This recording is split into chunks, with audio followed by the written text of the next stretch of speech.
When the Supreme Personality of Godhead had thus spoken to Bali Maharaj, Bali smiled and told him, "All right, take whatever you like." To confirm his promise to give Vamanadev the desired land, he then took up his water pot. Understanding Lord Vishnu's purpose, Shukracharya, the best of the learned, immediately spoke as follows to his disciple, who was about to offer everything to Lord Vamanadev. Shukracharya said, "O son of Virochana, this brahmachari in the form of a dwarf is directly the imperishable Supreme Personality of Godhead, Vishnu. Accepting Kashyapa Muni as his father and Aditi as his mother, he has now appeared in order to fulfill the interests of the demigods. You do not know what a dangerous position you have accepted by promising to give him land. I do not think that this promise is good for you. It will bring great harm to the demons. This person, falsely appearing as a brahmachari, is actually the Supreme Personality of Godhead, Hari, who has come in this form to take away all your land, wealth, beauty, power, fame, and education. After taking everything from you, he will deliver it to Indra, your enemy. You have promised to give him 3 steps of land in charity, but when you give it, he will occupy the 3 worlds. You are a rascal. You do not know what a great mistake you have made. After giving everything to Lord Vishnu, you will have no means of livelihood. How then shall you live? Vamanadev will first occupy the 3 worlds with 1 step. Then he will take his 2nd step and occupy everything in outer space. And then he will expand his universal body and occupy everything. Where will you offer him the 3rd step? You will certainly be unable to fulfill your promise, and I think that because of this inability, your eternal residence will be in hell. Learned scholars do not praise that charity which endangers one's own livelihood. Charity, sacrifice, austerity, and fruitive activities are possible for one who is competent to earn his livelihood properly. They are not possible for one who cannot maintain himself.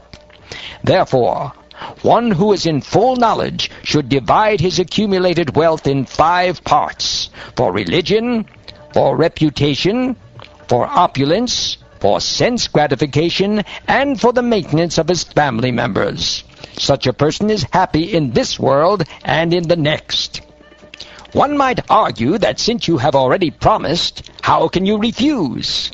O best of the demons, just take from me the evidence of the Varicha Shruti, which says that a promise is truthful preceded by the word Om, and untruthful if not.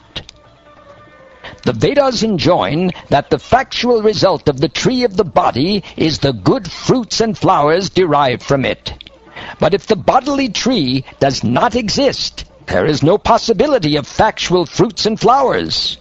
Even if the body is based on untruth, there cannot be factual fruits and flowers without the help of the bodily tree. When a tree is uprooted, it immediately falls down and begins to dry up. Similarly, if one doesn't take care of the body, which is supposed to be untruth, in other words, if the untruth is uprooted, the body undoubtedly becomes dry.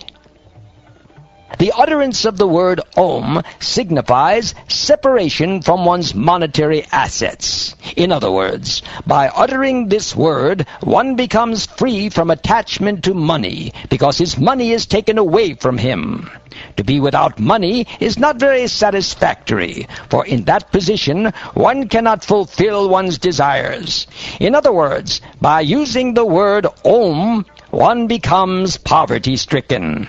Especially when one gives charity to a poor man or beggar, one remains unfulfilled in self-realization and in sense gratification. Therefore, the safe course is to say no. Although it is a falsehood, it protects one completely. It draws the compassion of others toward oneself, and it gives one full facility to collect money from others for oneself. Nonetheless, if one always pleads that he has nothing, he is condemned, for he is a dead body while living, or while still breathing, he should be killed. in flattering a woman to bring her under control, in joking, in a marriage ceremony, in earning one's livelihood, when one's life is in danger, in protecting cows and Brahminical culture, or in protecting a person from an enemy's hand, falsity is never condemned.